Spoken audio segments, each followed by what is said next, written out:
And Steve, we'll start with you on questions. Thank you. With all these reports about Secretary Tillerson today, could you talk a little bit about the relationship between the President and the Secretary? Does the President have confidence in him? And does the President agree with most of all of the positions that the Secretary has taken regarding North Korea, the Gulf crisis, etc.? Look, as we've said many times before, as many of you love to write these type of stories, when the President loses confidence in someone, they will no longer serve in the capacity that they're in. The President was here today with the Secretary of State. They engaged in a foreign leader visit and are continuing to work together to close out what we've seen to be an incredible year. Cecilia? Can we deduce from that that the President has confidence in the Secretary of State? I think I addressed that pretty clearly just now. Is that a yes?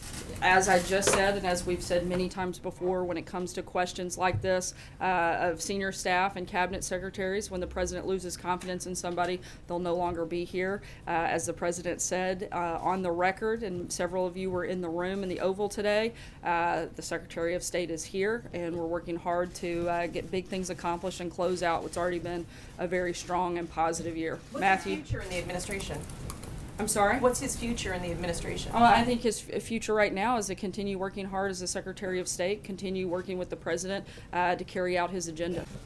Jill. Sarah, I want to ask about the videos that the President tweeted yesterday.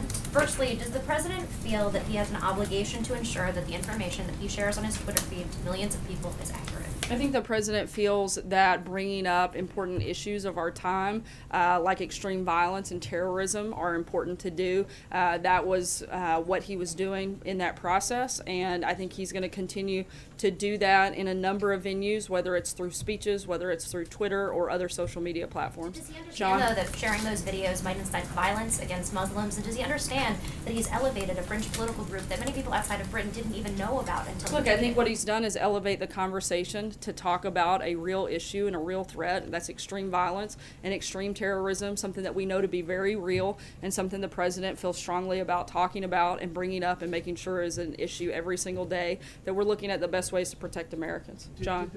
On that point, Sarah, did the President, when he retweeted Jada Franson, know who she was? No, I don't believe so, but I think he knew what the issues are, and that is that we have a real threat of extreme violence and terrorism, not just in this country, but across the globe, particularly in Europe, and that was the point he was making, and I don't really have much to add beyond that. Steve. I'm sorry to hear you're not feeling well. Actually, I hope you feel better. I have a question about the President's health. Mr. Trump's predecessors, going back, I've checked as far as Ronald Reagan, every year would go up to Bethesda to be looked at by the best doctors in the military, and they would report on their health and the vital statistics to the American public. We have a month left in the year. Does President Trump intend to get a physical at Walter Reed? I'd have to ask. That's not something I've checked on, but I'd be happy to check on it. If the President intends to share any details about his health the way his predecessors have? Well, like I said, I haven't asked him that, but I'd be happy to check. I do know that I spent 12 days on the road with him in Asia, and despite the fact that he's a little bit older than me, he had twice the energy that I do, and I'm the one sick now, and he's still going. So I think he's in pretty good health, but I'll be happy to share any information. April? Sarah, a couple things. One, what was the tipping point between President Trump and Tillerson? Like I said, I don't believe there was a tipping point, considering they were sitting here in a meeting today working hard to carry out the President's agenda. I think the tipping point is trying to do the best they can to make sure that they're making our world a better place, making America safer, and they're working together to get that done. Is the President listening to Tillerson as it relates to North Korea, as North Korea is escalating? The President's listening to the Secretary of State as well as the Secretary of Defense, the National Security Advisor, his Chief of Staff, the Chairman of the Joint Chiefs of Staff, and a number of other individuals, including world leaders that he's spoken to several times this week, specifically about North Korea, and he's going to continue to do that and continue to talk to all of the relevant stakeholders. John, sorry, April, I'm Conyers going is to in keep the hospital. moving. What about John Conyers? He's in the hospital, and there's a call for him to resign. What does the President have to say about that? That's a decision for John Conyers to make. John? Thanks a lot, Sarah. Back to Tillerson, where does the administration think these stories are coming from?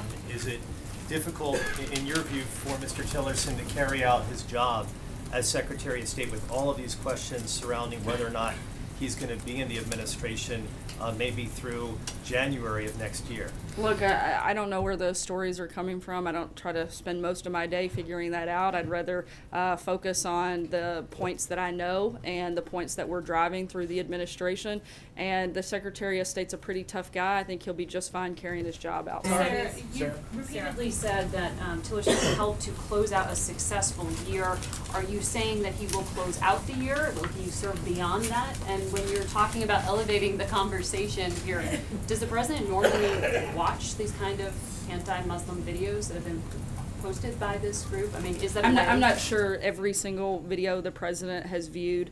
In terms of the Secretary of State, I think I've spoken about that pretty extensively and answered that question. Deliberate by you. Were you really meaning we're all closing out the year. You guys are closing out the year in your news network. We don't set the calendar. That's something that happened a few centuries ago. The year is going to end whether we like it or not. We're all going to close it out, and we're all going to do the very best job we can for the American people in that process. I don't mean anything by it more than that. I'm closing out the year. You guys are. I know most of you are doing end of the year stories because that's how the calendar works. The year ends, and we're going to end on a really strong note.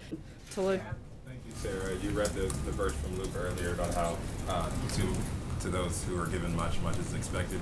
Linking that to tax policy, the president said yesterday that this tax bill is going to cost him a fortune.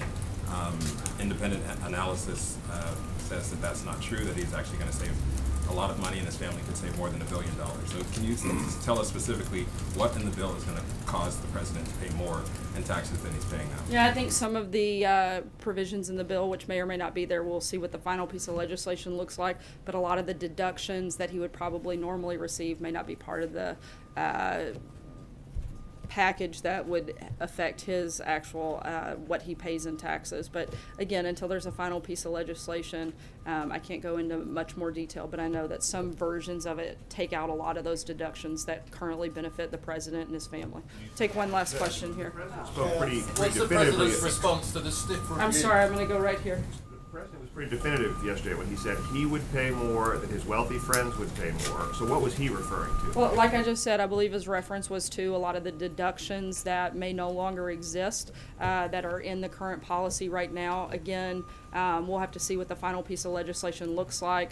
Our focus as an administration has been to focus on middle-class tax cuts. That's why I think the president doesn't care whether or not he gets a tax cut or not, but his focus is on making sure that the middle class and middle-class families get those tax cuts, that we simplify the process, and that we bring companies back home so that they can invest here. Blake? Sarah, we often hear the president or see the president talk about the stock market. We haven't yet heard from him, though, on a separate but similar issue, which is cryptocurrency. Has the president been following this at all? Bitcoin specifically, the major run-up in it. Does he have an opinion on it? Does he feel, or does the administration feel that this is now something that needs to be regulated by the government? I know this is something that is being monitored by our team here in terms of specific briefings and announcements on it. I don't have anything that I can share with you right now, but we'll be happy to follow back up with you.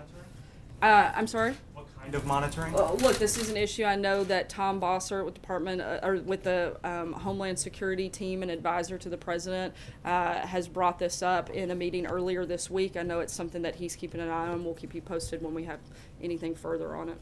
Matthew? Thanks, Sarah. A question on taxes. The Joint Committee on Taxation says that by 2027, people making between $40,000 and $50,000 a year will pay a combined $5.3 billion more in taxes under the current bill, while those earning $1 million or more will pay $5.8 billion less. And coupled with that, the University of Chicago surveyed 38 economists. Only one said that the bill would lead to substantial economic growth, and all 38 said that the cut will increase the debt. Is it the White House position that these analyses are wrong? I can't speak to that specific report because I haven't had a chance to look at it and talk to the economic team here. What I can tell you is what I have said every single day that we've been part of this process. The president laid out his priorities. We feel like the plans as of right now from the House and Senate meet those priorities of cutting taxes for the middle class, simplifying the tax code, bringing business back home. Those have been the big focus of the administration. Those are going to be the things we continue to fight for as we go through this tax policy. So, the JCT nonpartisan. Their analysis seems to say middle class taxes would actually go up in a lot of cases. There are several studies that Does say White the House or opposite. the Treasury have data that would contradict that? Yeah, and there have been several studies that say that this is a good thing for the middle class. I saw one just yesterday. We'll send it to you after the briefing concludes. But again, we're going to continue fighting for this and making sure that the middle class does receive tax cuts that they deserve and frankly that they need. And we think that we're making a lot of progress on this front, and we think that we're going to get it done by the end of the year. And I think we're going to end the briefing on a strong note. And I'm going to go get some water and a few cough drops. Sarah, what about Prime Minister May? Our team will be around the rest of the afternoon to answer any other questions you guys have. We look forward to seeing you tomorrow. Before he posts them.